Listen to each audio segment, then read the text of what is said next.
네, 대법원 전원합의체가 오늘 이재명 더불어민주당 전 대표의 공직선거법 위반 상고심에 대한 두 번째 합의 기일을 진행합니다. 본격적인 심리가 시작되고 이틀 만에 다시 속행 기일을 여는 건데 전원합의체 사건으로는 이례적으로 빠른 심리 속도라는 평가입니다. 차정현 기자입니다.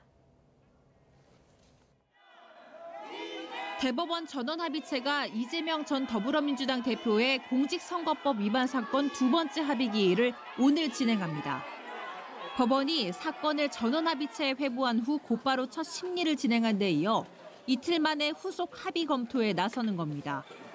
통상적으로 매달 세 번째 주 목요일, 한 달에 한 번 전원 합의를 진행하는 대법원의 전례에 비춰보면 이례적인 심리 속도라는 평가가 나옵니다. 본격적인 심리에 착수한 12명의 대법관은 오늘 두 번째 합의 기일에서 고 김문기 씨와의 교유 행위와 백현동 부지용도 변경과 관련된 이 전 대표의 발언 등 사건의 실체적 쟁점을 논의할 것으로 전망됩니다. 또 검찰의 사실 오인으로 해당 사건은 상고심 대상이 아니라는 이 전 대표 측의 주장도 살펴볼 것으로 보입니다.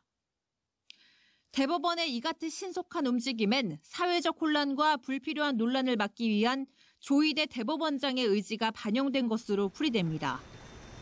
조 대법원장은 임기 초부터 선거법 사건의 경우 1심은 6개월, 2심과 3심은 각각 3개월 안에 끝내야 한다는 이른바 633 원칙을 강조해왔습니다. 원칙대로라면 6월 26일 전에 대법원의 최종 판단이 나와야 하는데 이 전 대표가 유력 대선 주자임을 고려해 6.3 조기 대선 전 선고를 내릴 수 있다는 관측도 조심스럽게 제기됩니다. YTN 차정은입니다. 네, 정치권에서도 갑론을박이 이어졌습니다. 민주당에서는 대법원장이 대선에 관여하려는 거냐는 거센 반발이 터져나왔는데요. 국민의힘은 당연한 절차라고 반박하면서 무죄 판결을 파기해야 한다고 주장했습니다. 김철희 기자입니다. 이재명 대선 경선 후보의 공직선거법 사건을 전원합의체로 넘긴 대법원은 회부 당일 합의 기일까지 진행했습니다. 신속한 심리가 필요한 경우라고 판단해 합의를 서두르는 거로 풀이되는데 이 같은 속도전을 두고 정치권 반응은 엇갈리고 있습니다. 민주당에선 대법원이 원칙에 따라 상고를 기각할 거라 기대한다면서도 진행 속도가 이례적으로 빠르다며 우려의 목소리가 흘러나왔습니다. 처음부터 회부를 염두에 둔 듯 소부 절차를 건너뛰었다는 주장인데 그간 못 봐왔던 관행이자 예외적 패턴이라고 지적했습니다. 선례 없는 이례적인 절차와 아주 빠른 속도로 진행되고 있습니다. 주심 배정, 전원 합의체 회부, 합의 기일 심리가 하루 동안 진행이 됩니다. 또 대법원이 법리보다 정치적 고려를 우선한 것 같다는 비판에 더해 조희대 대법원장이 대선에 개입하려 시도한다는 날선 반응까지 나왔습니다. 반면 국민의힘은 사법부가 법과 원칙에 따라 사건을 처리하고 있으니 겁박의 시동을 걸지 말라고 경고했습니다.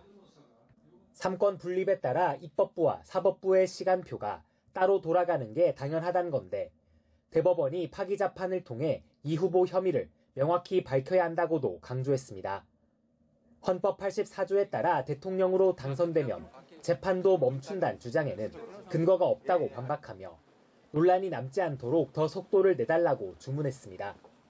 국민 누구나 법 앞에 평등해야죠. 그래서 이재명 대표 재판도 진행되던 재판을 갑자기 멈출 수가 없고 대법원이 그동안 선거법 재판 기간에 633 원칙 준수를 강조해온 만큼 6월이 가기 전 결론을 내릴 가능성도 없진 않다는 분석도 나옵니다. 거대 양당 모두 심리 속도와 선고 시점에 촉각을 곤두세울 수밖에 없는 상황인 만큼 본격 대선 국면의 변수로 떠오를지 관심이 쏠리고 있습니다. YTN 김철희입니다.